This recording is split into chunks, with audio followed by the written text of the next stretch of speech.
So let's see here if this helps. Can anybody hear me now? Alright. I don't know why. Somebody would just let me know that I am getting out there.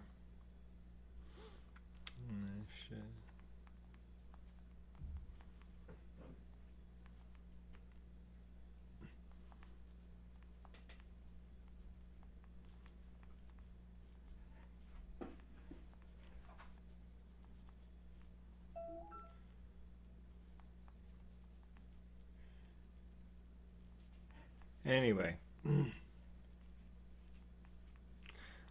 sorry.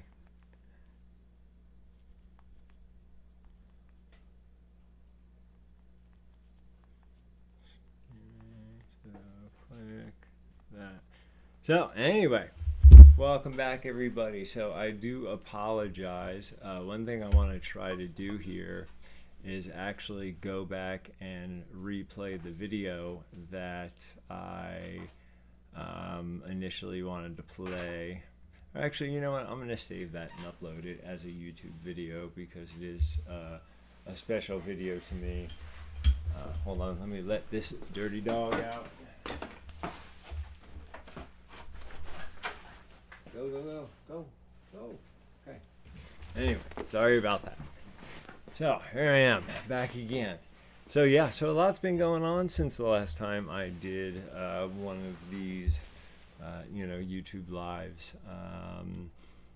Lots of things have been keeping me from it, from creating content for other videos I'm working on, to the collaboration sale of my current all-in-one webinar package that April Vokey and I are teaming up on again. For those of you who don't know, April is the woman who founded Anchored Outdoors, which is an awesome fly fishing / outdoor website. She financed my masterclass on wilderness survival, and so yeah, for this month, or for this round of what I call my all-in-one, which is all 8 of my webinars, you will not only get the live webinar, not only will you get a recording, but you will also get my masterclass for free, which on its own is like $140 something, I think. And April is throwing in a free year membership to her website. So that's pretty awesome. It's like thousands of dollars worth of stuff because her website has a lot of info and classes on outdoors skills that we could all use. So definitely not a deal to be missed. And to be honest with you, it would help me very much, as a, quote unquote struggling entrepreneur. It's funny that I mentioned that the other day when I noticed all the spring greens have already started to come up. I was like, entrepreneur's delight, free food. So yeah, in my yard right now there's baby dock and dandelions and miner's lettuce and sheep sorrel and all these different edible plants coming up, and free food, right? And that free food that I go gather from my yard is far more nutritious than the stuff that I buy at the grocery store. It's not this food crop that has been inbred so many times that it's lost all of its new vitamins and nutritional content. And it's true for organic foods as well. If you look at large-scale organic agriculture, it's a lesser of two evils type thing. But I won't get into that yet. This is just to let you know what's going on. So yeah, I talked about April. April, thank you so much. You have been a mentor. You have been a friend. Being on your podcast was a dream come true. I remember, I think, driving up to meet you for the first interview we did. I don't think I've ever been more nervous for anything in my whole life. Ah, yeah. So here in a couple days, I have who I'm lovingly calling the Canadian crew coming down from Quebec. So my buddy Mathieu from Les Primitifs.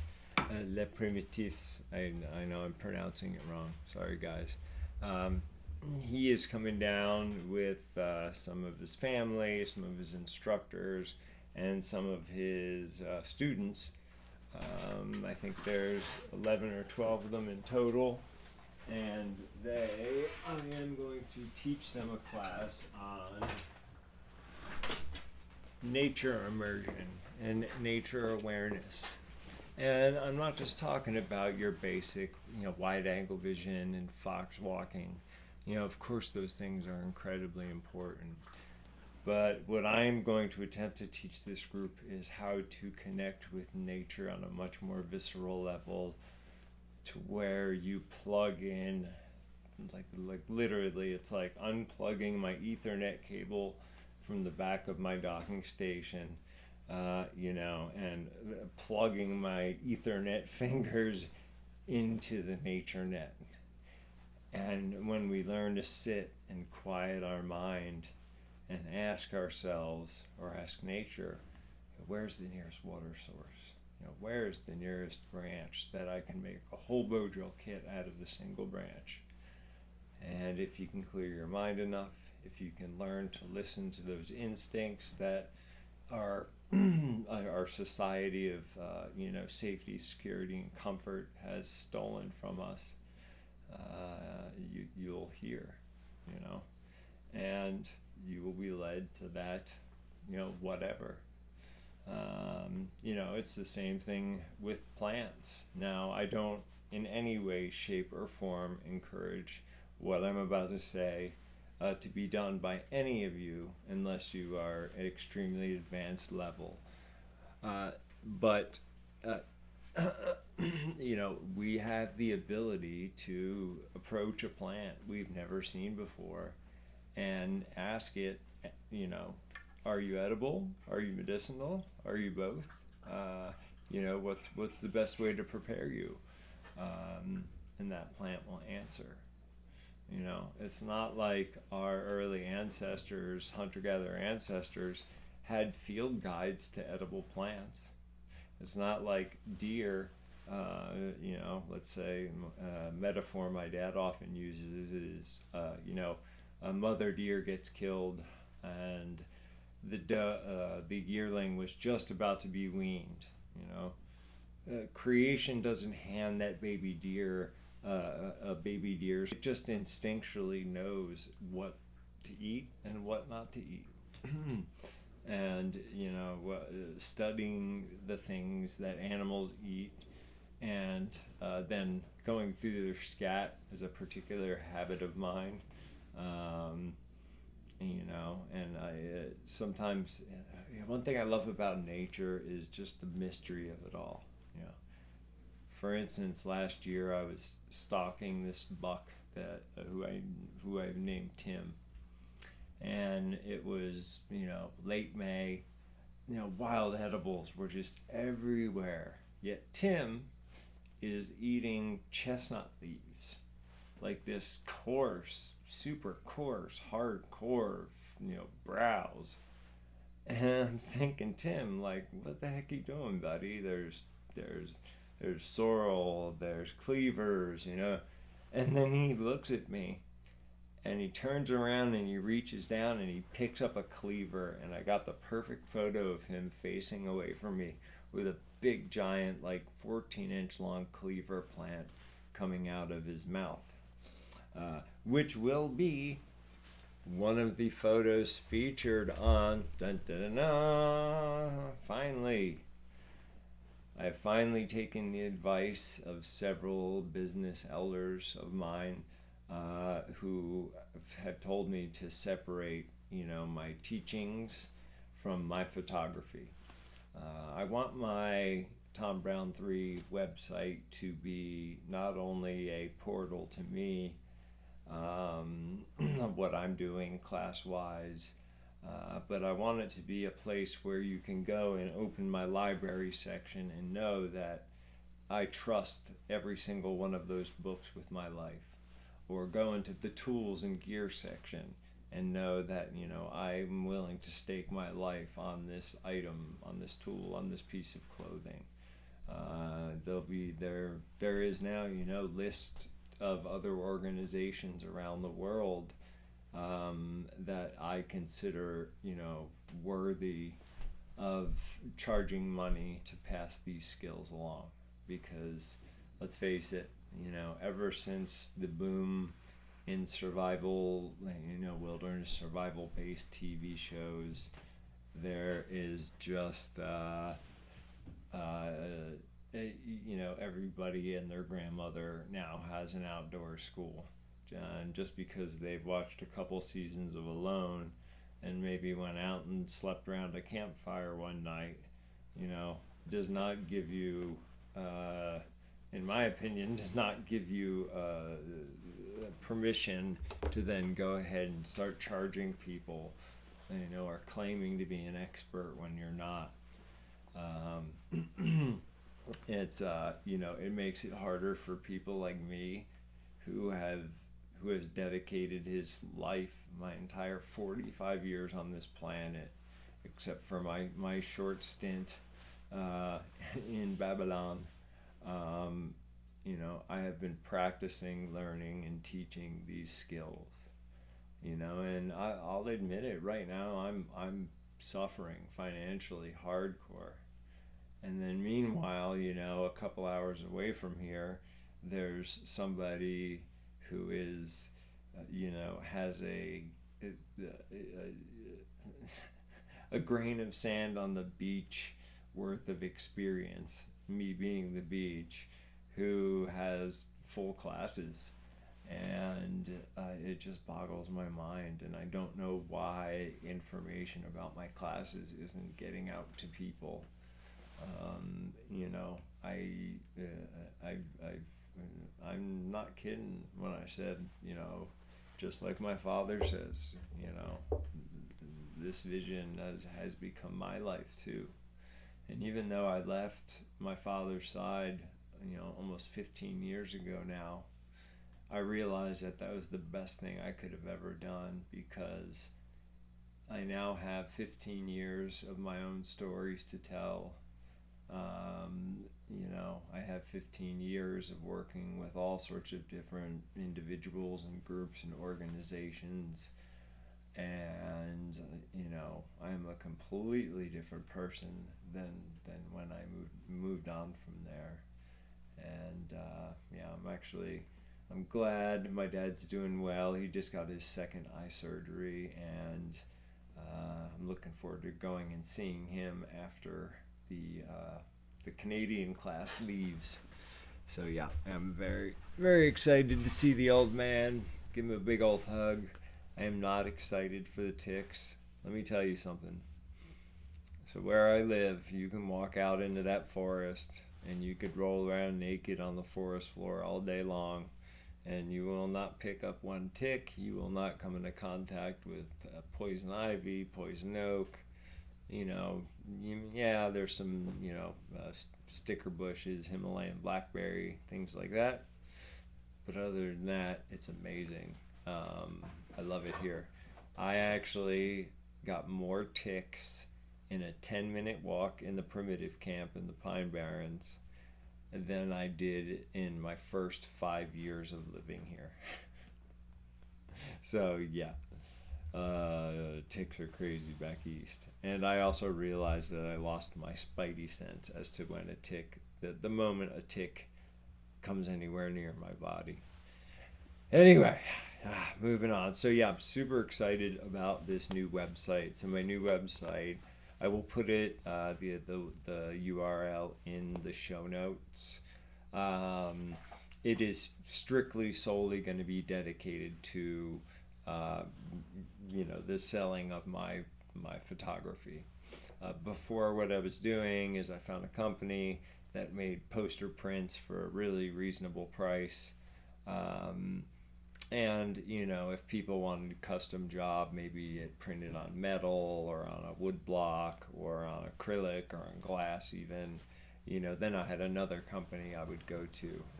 Well, this new company that's building my website, they do all of the printing on all of the things, and it even has a function where, let's say you select you want a 24 by 36 inch picture of share my photos around, that bee over there on the wall. It'll send it to your phone, and then you can use augmented reality to hold it up and see what it's going to look like on your wall. And the best part about this website is it's all about helping starving artists, and they don't charge you until you start actually making money. An hour after I finish here in a little bit, I've got a meeting, my third meeting with my website development team. And the best part of it is I'm going to take the things I learned there and apply them to tombrown3.com in order to make that more findable and accessible. So, I've all-in-ones coming up. I've also as I've said multiple times, created 3 new 5-part online classes, bone tools and jewelry making. So I don't have any bone tools laying around right here at the second, but we'll be making everything over these 5 sessions, from arrowheads to spear points to needles to awls to scraping tools, knife blades, you name it, and also jewelry. In the wilderness, we're in a survival situation. We don't have a knife. We want and need a cutting edge. And there's flint knapping, which is, the breaking of certain types of stones in a very particular manner. These stones have to have a high silica content or they won't flake right. And they only exist in small pockets here and there.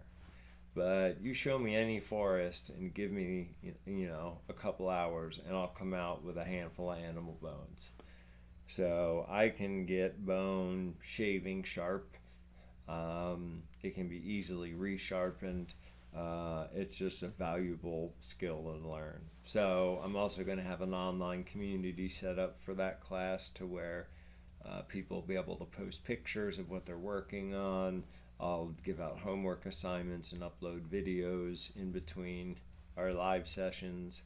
And this is true with all my new multi-session online classes. The next one up is nature photography through my eyes, how I approach the world of photography. And the third is all about awareness, the way the caretaker and how to be a human being is my working title. And I kind of like that one. Another thing I want to mention. So the place I live at is known as the Marmot House. And that's because it is in the defunct town of Marmot, Oregon. I live on the Oregon Trail. There used to be a town up here, hotel, all that stuff. Then at some point, the U.S. Army Corps of Engineers decided to build a state highway down in the valley to the west. And all of a sudden up here literally became a ghost town. So my landlords own this beautiful 14-acre property that is primarily old and second growth. There was a little bit of logging done, but like a long time ago. They only cut a few trees down. We have a beautiful network of trails, and we host, I host classes here. My landlord, I'll put a link to her website. She hosts things here, but we're also open for weddings,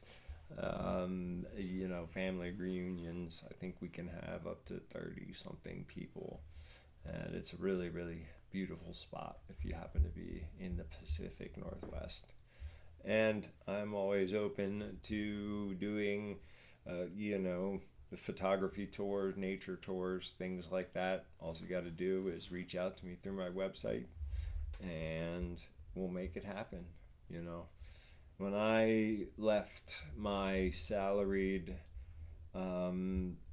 job with benefits, where I didn't have to worry like I have to worry now, I said something to myself. I said, from now on, you are only going to have two bosses: nature and your students. So remember, I'm accessible. Send me an email. DM me on social media. Although email is definitely the best way to get in touch with me. And if you have a question about something, or you want to talk about potentially setting up a class in your area, I am, being a one human operation, I am extremely flexible. So, yeah, that was a lot of talking real quick. I'm losing my voice already, and I have to get ready for a 2-hour meeting. So I am going to end it for the night. For those of you who did not see the introduction video, as soon as this is done, I am going to start uploading it. It will be titled, it's about the hand drill. It's about fire in general. I'm doing a tribute to each of the elements: earth, wind, water, and fire. That involves videos of me telling stories of special interactions I've had with each of these. So, this fire one, the video I tried to show was going to be the introductory video. Until next time, peace and love. Stay happy, stay healthy. Every day, go out and be the change that you want to see in the world. Hold doors for people, smile at people. There's far too much just aggressiveness out there. And a true caretaker is one that leaves every space and every person they come in contact with better than when they initially came together. So remember that. Very important. We need to take this world of takers that, entities outside our control have created, and turn those takers into caretakers. And I truly think we can do it. We just got to band together.